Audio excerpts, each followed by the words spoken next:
வணக்கம். இந்த பதிவில் வினா விடைகள் பார்ப்போம். அலகு 1 மொழி மற்றும் இலக்கியம்.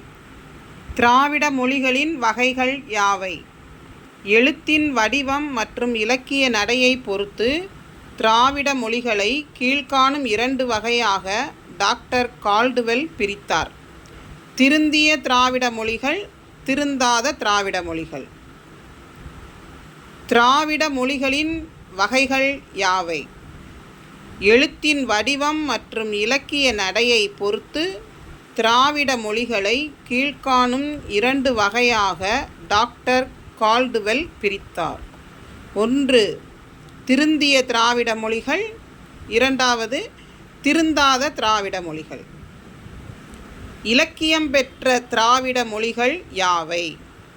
கீழ்காணும் 6 மொழிகளும் இலக்கியம் பெற்ற திராவிட மொழிகளாகும். தமிழ், தெலுங்கு, கன்னடம், மலையாளம், துளு, குடகு. செம்மொழி என்றால் என்ன? செம்மொழி என்பது ஒரு மொழியின் இலக்கிய பழமை அடிப்படையிலும் பிற பண்பு தகுதிகளின் அடிப்படையிலும் தேர்வு செய்யப்படும் ஒரு மொழியாகும். ஒரு மொழி செம்மொழி ஆவதற்குண்டான விதிகள் யாவை? ஒரு மொழியை செம்மொழியாக தேர்வு செய்ய கீழ்காணும் விதிகளை பூர்த்தி செய்ய வேண்டும். அந்த மொழியின் இலக்கிய படைப்புகள் வளம் மிகுந்ததாகவும் பழமையானதாகவும் இருக்க வேண்டும். அதன் தோற்றம் மற்ற மொழிகளை சாராதிருத்தலும் வேண்டும். பிறமொழி சொல் கலப்பு இல்லாமலும் இருக்க வேண்டும். தமிழ் செம்மொழியாக அறிவிக்கப்பட்ட நாள் எது? தமிழ் செம்மொழியாக அறிவிக்கப்பட்ட நாள் 12/10/2004.